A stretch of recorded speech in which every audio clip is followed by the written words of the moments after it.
to Pixel Guidance!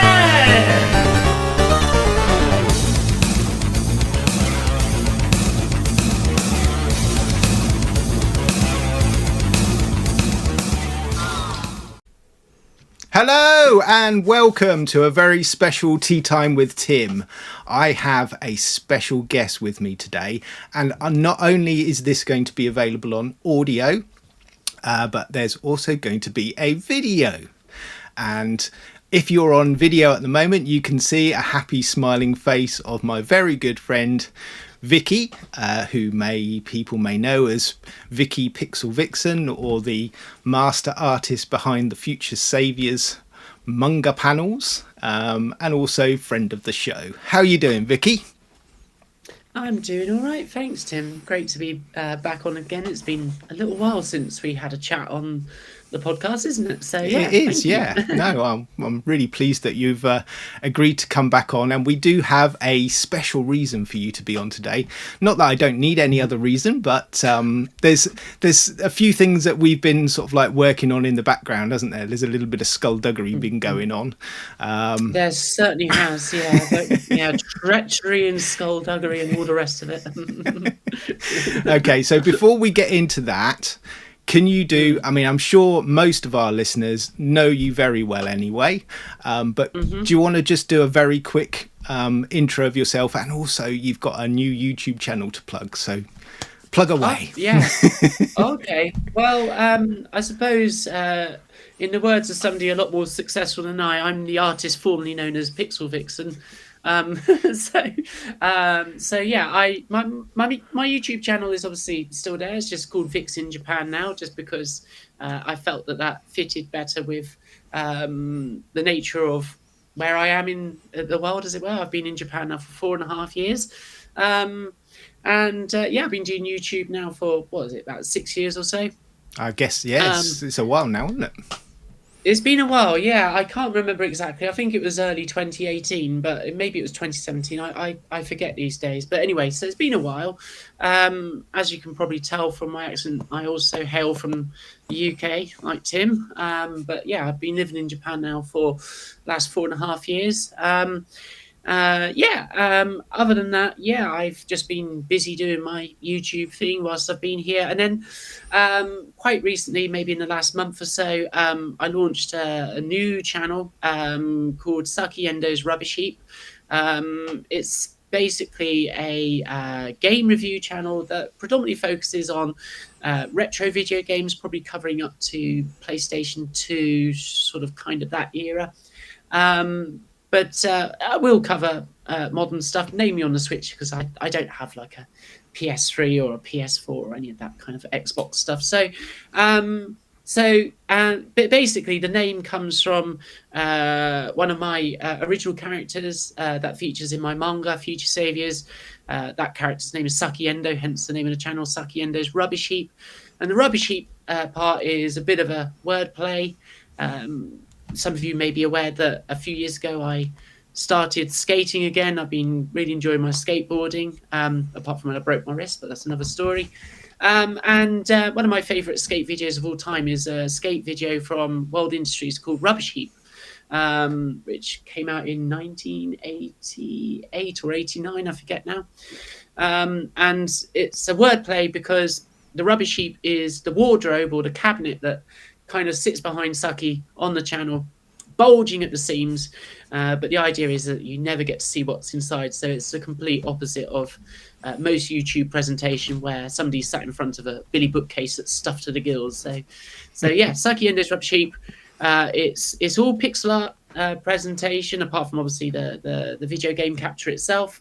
Half of it's probably animated and drawn in Deluxe Paint on the Amiga, which is probably how a lot of people listening to this podcast will know me, and the other half is done in Sprite and Photoshop. So yeah, it's the last thing I'll say about it. The what's the word you can use? The unique kind of take on things. It's not the word I'm thinking of, but the spin on things. There you go. The spin on things is that it focuses on predominantly Japanese video games, some that you will know that were released in the West, but also some that were never released outside of Japan, and how accessible they are to non-Japanese speakers and learners of the language alike. So it'll give you an insight into what games you can play with zero Japanese, stuff that just people just don't even talk about. So yeah, that's it really. Excellent. Well, that's a good intro to the channel, and it's one I'm enjoying personally very, very much. I think it's one that we covered on the show not too long back, which was Tetris Attack. Was it Panel de Pon? Yeah, and that's you right. did the Game Boy DS version, was it? Game Boy Color. Game Boy Color, that's it. Yes, yeah, Game Boy Color it. version, and that's my favourite one so far. I enjoyed that one basically because we kind of like had that synergy, and we did cover Tetris Attack, and you covered that around the same time, so it kind of worked out really well. Yeah, I was kind of like when it wasn't the most recent episode. It was it the one before 135 or something? You did it, and I was just like, oh my god, well that's.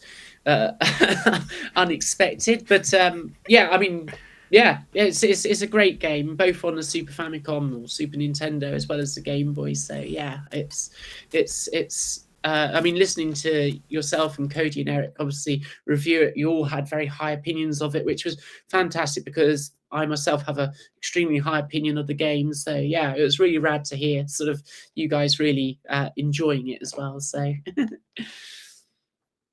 Right, okay, so let's get on to the reason why we're both here. Now, sure. A little while ago, we were having one of our usual conversations, and I think, I can't remember it, or was it when you were here last? I think it might have been when you were here last, wasn't it? I think it was, yes. Yeah, when you were actually here, come back into the UK for a visit. That's right, yeah. So you came over and we were just sort of like chatting and stuff, and I was saying that I quite like... a particular Japanese console. Yes. And you said, yeah, well, okay, well, I mean, I can have a look around and see what happens. And so we didn't really think much of it. And then all of a sudden one day you just stumbled across a quite good condition one of these, didn't you? So, and it's gone on from there really. So what I've got next to me here is the results of that conversation and what ensued after that. So let me just switch over. Hopefully my other camera is still working. There it is. Wave me hand in front of it. There we go. Yeah. Okay. Right. So we have a box. So yeah, we're going to do an unboxing video. Haha. Wonderful, yeah. So I haven't seen this box for a while.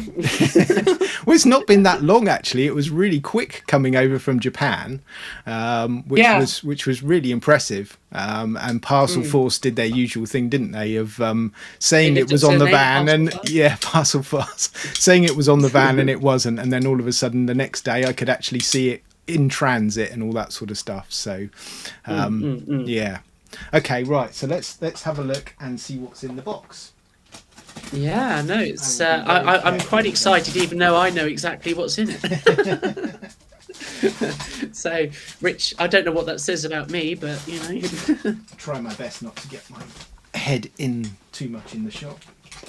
Yeah, I mean, obviously, hope it's survived the long distance travels. So, but it looks to be in pretty good shape. So It does.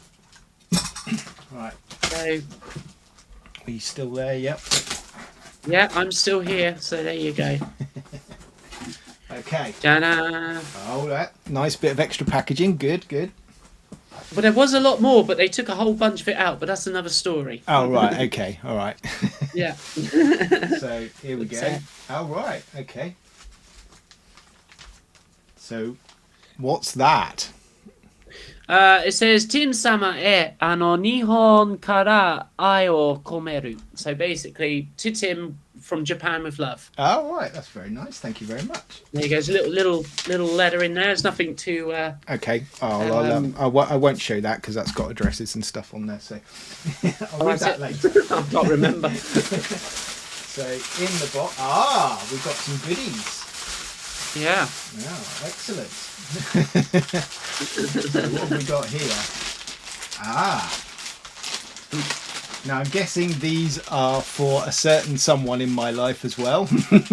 They are, Yeah. I thought they might quite like those. So, because So I think I know that Danica's going to like those. I thought the Pokemon thing might go down quite well. So not being able to read a word of Japanese, what are they? Are they sweets or crisps? They're just just crisp potato snack kind like of things. potato snacks, yeah. Oh, very cool. Yeah. Thank you very much.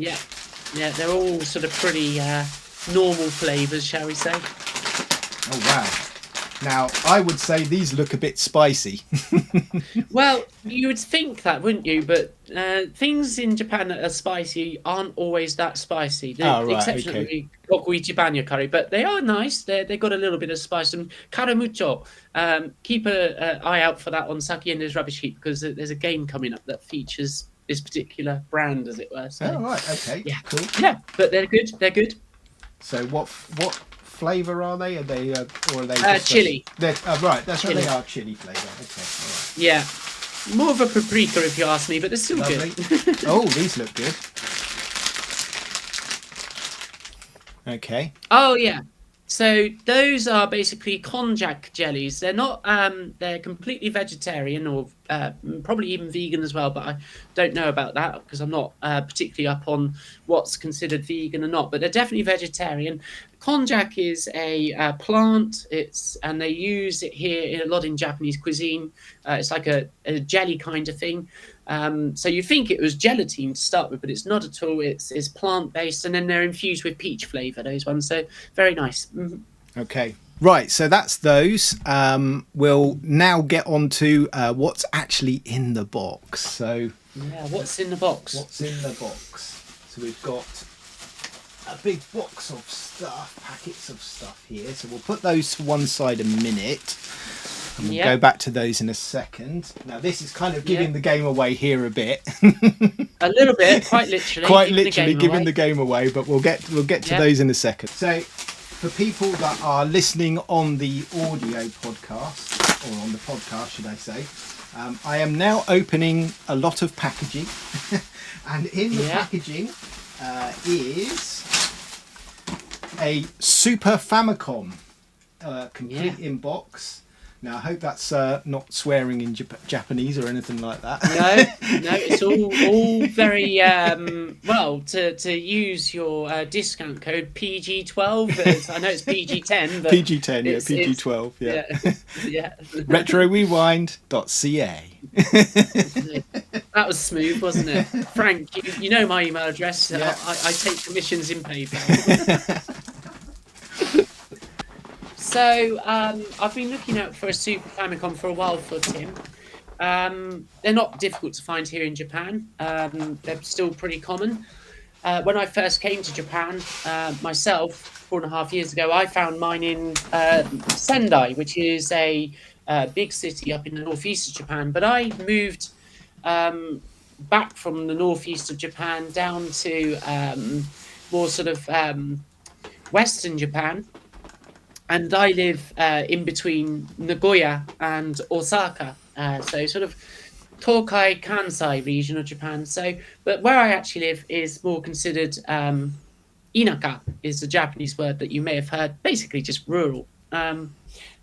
So where I live is sort of very rural, but I don't have to drive very far before I'm in Nara Prefecture. If I go the other direction, I've got other cities in Mie Prefecture and so forth. So there is a city that's probably about, 45, 50 minutes from here called Kashihara. And in Japan, I think most of you will be more than well aware of that. One of the most famous sort of chains of these kinds of stores is Hard Off, as well as Book Off. But Hard Off these days is generally quite expensive, if you ask me. They do vary in price, but for example, I picked up my boxed Super Famicom, not nearly as in good condition as that particular one, for about 4,500 yen 4.5 years ago. These days, similar condition to what I bought in Hard Off costs somewhere in the region of about 9,000 yen, so approximately double.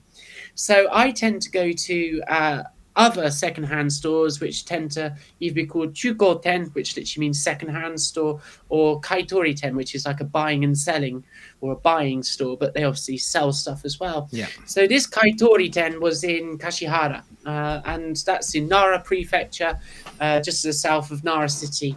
And yeah, they don't have a huge amount, but they're pretty good. Yeah, just one day, I can't remember when it was. It was either end of last year or start of this year. I think it was the start of this year, wasn't it? It was probably February, March time, I think. Was it? Yeah, I think so. I can't remember at all now. But I know I caught you whilst you was out running. Yeah. And obviously, there was very little signal in this store. And I said, obviously, I got hold of you on FaceTime. I said, I think I found one. And they had a couple there. And this was easily the best price I've seen for complete in box. Fantastic condition. There's a couple of little small blemishes on it, but compared to what I usually see for the price, this was by far the best I'd seen in a long time. So that's basically where I found it, not in one of the major chain stores or anything like that. So yeah, well worth keeping my eyes open for it. So yeah. Brilliant. Okay, and what did you say roughly what the cost was? I can't remember. That one, well, I didn't want to say just in case, It doesn't matter. yeah, that one was, I think, including tax, 7,700 yen. 7,000. Roughly what? So 7,800. Roughly, what's that in pounds? Just typing it in now. So 7,000. I mean, obviously the exchange rate has been very up and down, but that's saying £40 at the moment. Yeah, So. yeah. So it's about there. Yeah, I mean, trying to find one of those boxed for £40 is just never going to happen over here. Quick look. So I don't think there's any real yellowing on it or anything like that. So it might be a little bit, but no, I didn't see any yellowing. Looks. I mean, compared to Looks really good, doesn't it? Yeah. Yeah, looks nice. Yeah, I think the only little thing that I noticed about is just a little scratch just by the cartridge slot, but that's about the only sort of thing that I noticed on it. So buttons and stuff feel sharp on the controller. It feels all nice and good on the two controllers. Yeah, they felt like they'd been barely used. So yeah, and we got the Japanese power supply. So that's good. So I must remember that. Now I think we both flagged it up, didn't we? And I've also done a bit of research. These I can use a Mega Drive power supply on, and that should be fine, shouldn't it? The original Mega Drive, and I would imagine Master System power supplies that'll run that without any problems. Okay, right. Well, let's get into the games then, shall we? So we'll start. Not meaning to be disparaging, but let's go with the lowest common denominator. So we'll start with it's a brilliant game. Don't get me wrong, absolutely love the game. So the first one we've got is a lovely box copy of Super Mario World. Now this is really, really nice. Still got the sort of like the packaging seal around it. So. That's in really good condition. I don't think we really need to go into too much detail on that one. I think people generally know that one, don't they? I think they know that one. We might be all right. Yeah. Now, this one is next up is Yoshi's Island. Mm-hmm. Now, this one, this will be my fellow co-host Eric. He's very familiar with this one because he actually completed that game as well. So I know I'm pretty sure Cody has as well, but I know that he was really pleased with himself on completing that one. So that's quite a game that's quite close to the show as well. So that's really nice, and again, really nice condition. I know these ones are all sealed and I haven't opened them. Are they all got instructions with them as well? Yeah, I've checked them all inside. Right. You might notice there's like a penknife mark, but yeah, they've all got absolutely 100% complete instructions, cartridges, obviously. Some of them even have the little hagaki, the little postcard that you mail back to the Konami or Capcom or whatever kind of idea, or Nintendo, to say that I want to be on your mailing list. Send me all the latest Super Famicom releases, please. So next up is Super Mario Kart, which is one of my personal favourite Nintendo Nintendo 60. Well, on Nintendo 64 as well, but on the SNES is really good as well. So again, nice condition copy of that one. That's really, really good, isn't it? That was a real. There's another one coming up which came from the same store, and that was a real find at that price as well. So yeah, they were really good. So the next one, I think this might be maybe the one you mean. F-Zero, that one, that one came from the same store that I think I found Super Mario World in. That was down from in Miyazaki Prefecture. Right. Fantastic store. That was a good price as well. Yeah, about 800 yen less than what it goes for on average these days. That one's been creeping up in price. So that was a good deal. Another one of my personal favourite games. So we're crossing them off on the list here. Really cool. Awesome. Now this one I like, but I know again my fellow co-host Cody, he likes the Donkey Kong series of games. So we've got Super Donkey Kong Country. Yeah, that's it. Super Donkey Kong, as it's known in Japan, or Donkey Kong Country outside. Yeah, I mean, I actually completed that either end of last year or start of this year. Wonderful, wonderful game. I know it has a bit of a, some people say that it hasn't aged that well, but I personally think it has. Yeah, I like that one. So that's really good. And again, really nice condition on that one. Yeah, that came from the same store that I found Super Mario Kart in Okayama City. So, right. Yeah. Okay. Yeah.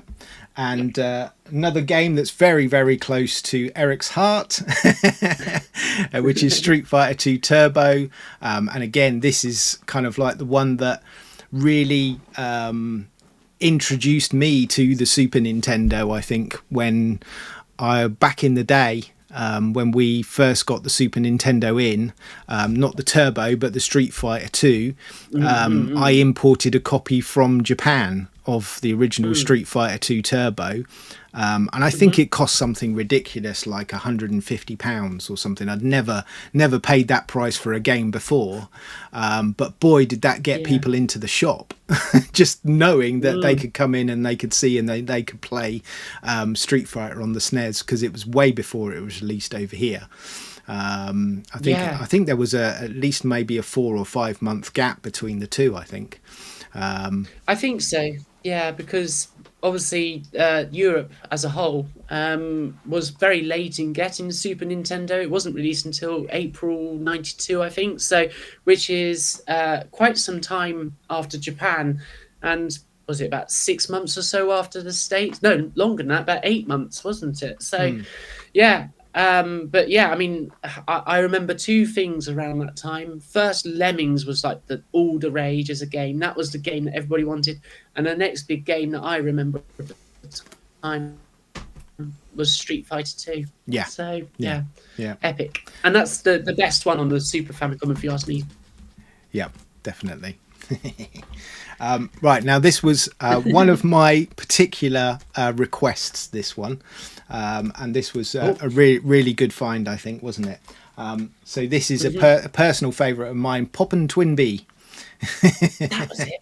Yeah, that was the one I couldn't think of. I couldn't remember what it was. So, like I say, as I get older, my memory isn't what it used to be, which is a bit scary, really, because I should be a bit sharper at 41, but never mind. But yeah, so Poppin' Twinbee. This one, I think, came up at a good price, didn't it? So this, what was this, 3,200? Yeah, 3,200 plus tax. So, but it was in very good condition. I wouldn't say that was a particularly extraordinary bargain, but for the condition and everything else like that, I felt that it was worth that money. So, you weren't overpaying for it, put it that way. And I have seen it for more money in worse condition than that. So, and that also came from the same store as Super Mario Kart and Donkey Kong Country. So that was in Okayama City. So yeah, cool, really good, excellent. Yeah, that's really beautiful nice, game. One. It is, isn't it? Yeah, it's really, really nice. And it's the other great thing about that, thinking about the two players, I'm sure you know, is like your second player can actually sort of kind of have a reduced difficulty, as it were, to sort of, assist the second player that might not be so experienced at shmups. So yeah, that's me. Superb game.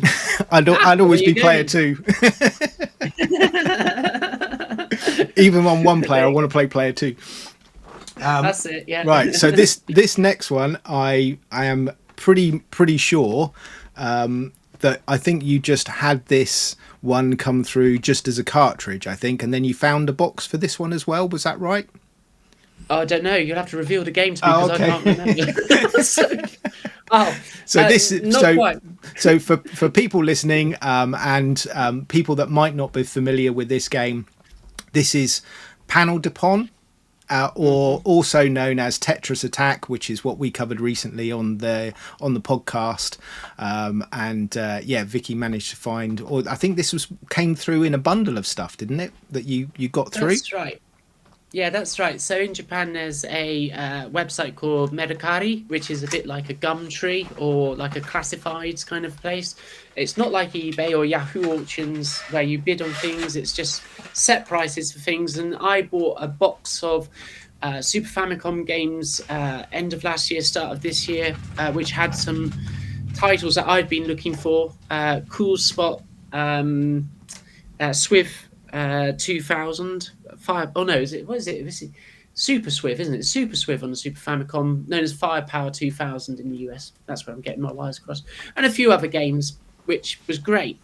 But in the box was a extra copy of Panel de Pon, which I already had. So knowing that it's a fantastic puzzle game, also two-player, coincidentally, obviously, Pixel Gaiden covered it not a couple of months ago, a month or so ago now. And so, I thought I'll throw that one in because obviously I don't need two copies of it. So, yeah. That's perfect. So, it's really, really nice. It's got all the instructions and all the bits and pieces in there. So, yeah, thank you very much. That is going up there with the treasured possessions, that one, because I absolutely love that game. It's so good. It's fantastic. Absolutely fantastic. I was so pleased to hear the three of you really enjoying that game when I listened. And I've not actually managed to play this version, the actual proper Japanese version, because even though my Super Everdriv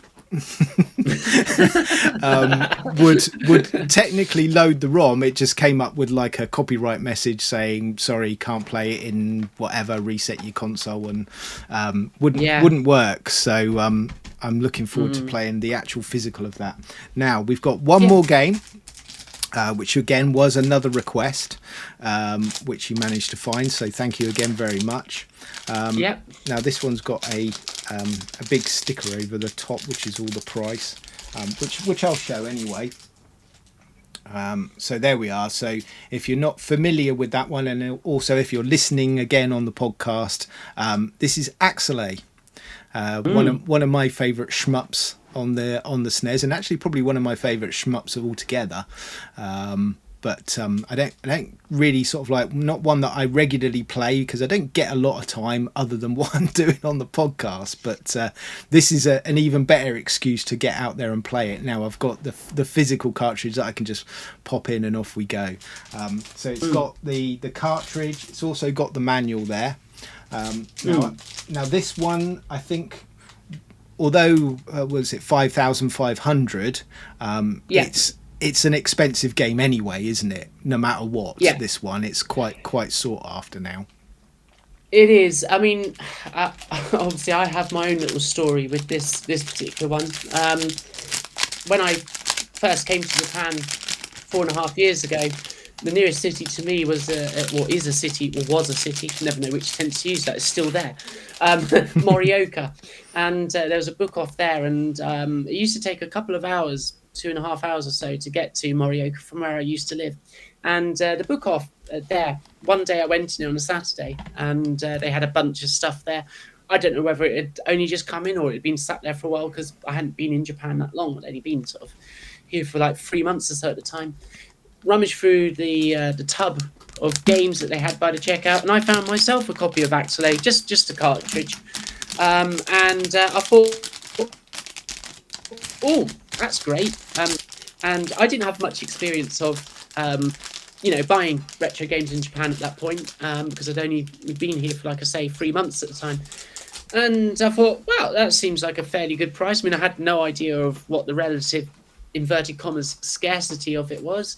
And, I at the time, it was very difficult for me to look stuff up on Yahoo auctions because my Japanese was obviously at a much lower level, well, non-existent to be fair, than what it is now. So for me, typing things in and all the rest of it, searching on Japanese internet was not something I could easily do on my phone at the time. So I walked out the store and with the game obviously having paid for it, and I got in the car, and then I thought, okay, I'll look it up now because I've got the time to do it. Because otherwise, I'll be just stood in front of the cash registers, getting in the way of everybody as I painfully look up how to, write Axelay on my phone into Yahoo auctions. Anyway, so it turns out I got a very good deal because I paid 100 yen for my copy. Wow. Yeah, I know. In fact, so since then, I found the manual for my copy separately and the box for it separately. So it's now like a complete in-box copy. But on the cartridge itself, on like the actual sort of Konami Axelay label, I've left the 100 yen price tag on it as a point of pride. A memento, yeah. Needless to say, since that day, I have never seen that caliber of game. Or Axelay itself for that kind of price. So I think I just got very lucky that day. I think somebody just obviously got a whole bunch of stuff in, got bored of looking at what the value was and just stuck 110 yen, technically speaking, because that's including tax, on every single game. So yeah, I lucked out. But still, the price that I found that for is still a very good price, particularly as it had the manual. The box won't be, it might take a few more months, but I will eventually find it. But yeah, I found that down. That was actually hard off, believe it or not. Yeah. That was hard off in Kagoshima. So where I found myself a box copy of Macross Scramble Valkyrie. So which was at a exceptionally good price considering what that goes for these days. So yeah, it was one of those hard offs that was quite good. So one thing I think I forgot to say at the top of the show was that I kind of sent you £100 and it was kind of like, see what you can get for that, wasn't it? So it was that was the challenge originally. I forgot to say that. I've just thought about that now. So that was the thing with like all of this, the console itself, the games, and excluding Panel de Pon, which you very kindly threw in anyway. It was all basically within sort of like about £100, wasn't it? That's right, yeah. So basically, the 8 of the games, obviously Panel de Pon not included in that, and the actual console itself, that all came to just under £100 or so, wasn't it? So yeah, that's try doing that at CEX or eBay or whatever. So well, that's absolutely brilliant. That's really, really good. So well, what can I say? That's amazing, isn't it? I mean, the Famicom itself looks really, really great. The packaging was amazing. Thank you very much. I can't say anything more than that. Really, it's just really, really good to get the package and finally open it up. And I'm itching to play with all this stuff now. Can't wait. Yeah, that's the best thing, isn't it? I mean, as you would say in Japanese, "Tanoshinde kudasai," please enjoy. So it's but my favorite console of all time. So it was really fun to look out for those bits here. And the other thing about all of those games is, whilst they do have some Japanese in them, the vast majority of them, they're very accessible to people who can't read Japanese. So Yeah, and I mean, it's not like buying Chrono Trigger. No, I mean, like Super Mario, there's going to be a lot in there, a lot of Japanese text and stuff like that in there, but we kind of all know that game. Yoshi's Island, probably to a degree, but then with the others, they're pretty much sort of like Street Fighter. My original experience was just the Japanese version, so I know that. And again, sort of Panel de Pon. It doesn't really matter, does it? You can still play the main game and all that sort of stuff. And I'm kind of experiencing a bit more through the rubbish heap of what games that I can kind of like perhaps pick up on. And I think one of the things that I do like is that you're also, if you're a Patreon of Vicky's, which I think you should be, if you're a patron of Vicky's channel, you also do some basic explanation of some of the menus and all that sort of stuff in each game as well, don't you? I think, or some with the games that may need that extra bit of explanation. Yeah, absolutely. I mean, where practical, I try to translate, like the menu layout. So Panel de Pont would actually be quite a good example. So with that one, obviously you've got different play modes. You've got puzzle modes, you've got versus computer mode, you've got Ojama mode, or how do you say Ojama in English? That's the problem. Ojama. I remember the Japanese quicker than the English sometimes, where you get obstructions dropping down. Oh, right, the blocks, Rubbish mode or trash mode? Trash mode, yeah.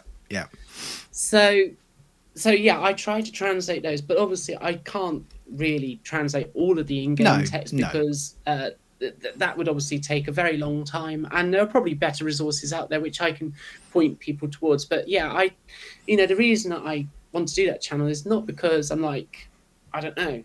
Well, the whole reason of doing it is because I want other people to know about these games that are accessible and fun. Essentially, that's what it comes down to. And the more people that can enjoy these games, the better. That's the joy of gaming, isn't it? Is that when you find something, you think this is really good, and you want to share it with somebody. That's a really important aspect to this hobby. I don't know what to call it, activity, katsudo. It's a thing, it's a thing.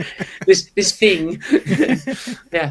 It's like God, it's a gas, to quote Alan Partridge, wasn't it?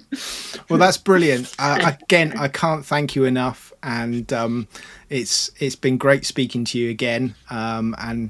It's really, really appreciated everything that you've done on that. The packaging and all the stuff to come across, and some extra goodies there as well, which I'm sure will be appreciated. Please enjoy. So that's brilliant. So I think we're going to wrap up this episode of Tea Time with Tim. Thank you again to my special guest Vicky, all the way over in Japan, which I'm sure you're probably looking forward to having a bit of a rest now, and me fumbling through with my technical issues on this at the start. Yeah. Oh, I don't envy you. Okay, well, thank you very much, everyone, and I'll catch you all again on the next episode of Tea Time with Tim.